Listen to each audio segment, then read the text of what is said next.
दिल्ली सरकार की पूर्व मंत्री सौरभ भारद्वाज के घर पर मंगलवार को प्रवर्तन निदेशालय की टीम ने छापेमारी की थी।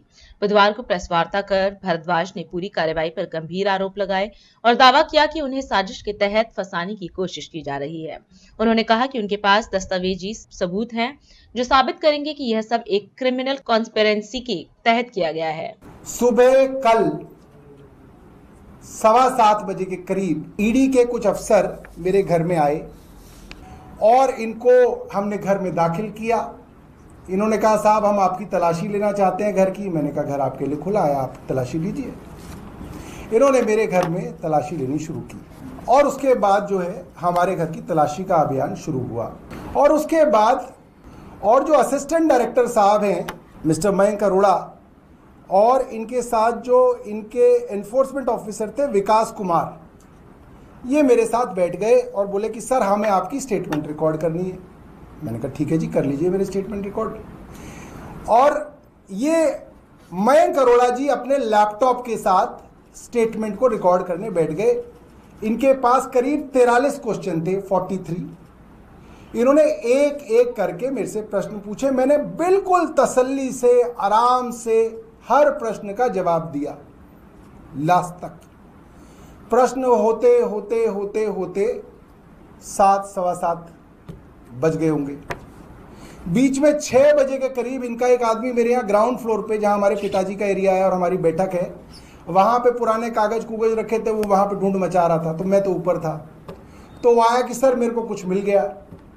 वो था दिल्ली हाई कोर्ट के अंदर चीफ जस्टिस बेंच के सामने दायर किया हुआ एक डिपार्टमेंट ऑफ हेल्थ का हलफनामा एफिडेविट, जो कि अपने आप में पब्लिक डॉक्यूमेंट है।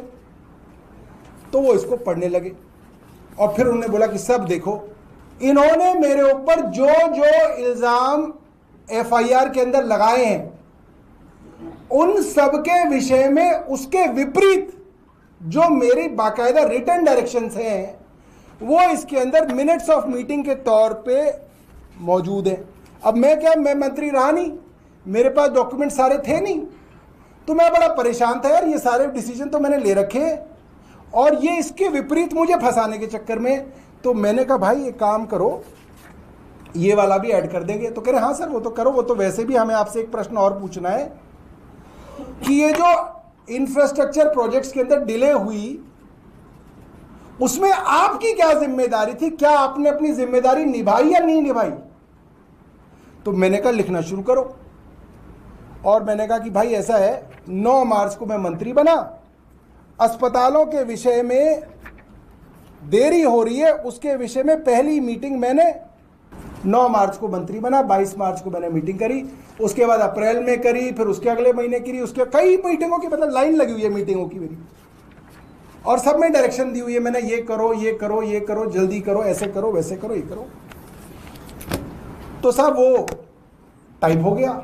उसके साथ मैं एक और पूरा का पूरा पैराग्राफ उसमें लिखवा चुका था कि ये पूरा का पूरा मामला फैब्रिकेटेड है, झूठा है और दिल्ली के उपराज्यपाल विनय कुमार सक्सेना ने क्रिमिनल कॉन्स्पिरेसी करके मुझे फंसाने की कोशिश की है और इसके सबूत मेरे पास है। I have evidence.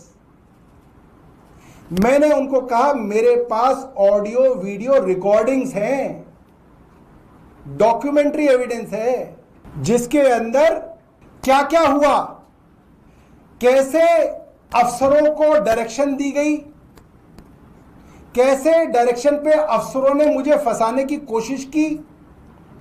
LG office का भी है और मैं इसमें लिख रहा हूं। तो सर दे दो, तो मैं कहा कोर्ट में दूंगा। कह रहे सर ये लिख दो, मैंने कहा लिख दो, I will submit it to the court at appropriate stage. तो जी हो गया। पंचनामे के अंदर सीजर में लिखा गया, 2 चीजें मेरे घर से बरामद करी गई, 2 कागज। एक हलफनामा है मेरा एमएलए का जो मैंने इलेक्शन लड़ा 2025 में, दूसरा ये हलफनामा है हाई कोर्ट ऑफ दिल्ली के अंदर डिपार्टमेंट ऑफ हेल्थ ने दिया, डिप्टी डायरेक्टर हेल्थ ने। ये मेरे घर से मिला, इसको पंचनामे में डाला गया और जिसमें मैंने अस्पतालों की देरी के लिए डॉक्टरों को कहा कि आप देरी, ये पीडब्ल्यूडी को और इनके जो ये हेल्थ के जो अफसर हैं उनको कहा कि देरी क्यों हो रही है, जिसमें मैंने कहा कि इन अस्पतालों को बना के क्या करोगे अगर इसके अंदर स्टाफ ही भर्ती नहीं होगा, और स्टाफ भर्ती करने की जिम्मेदारी एलजी की है, एलजी को स्टाफ भर्ती करना चाहिए। इसमें बहुत चीजें हैं दोस्तों। राष्ट्रीय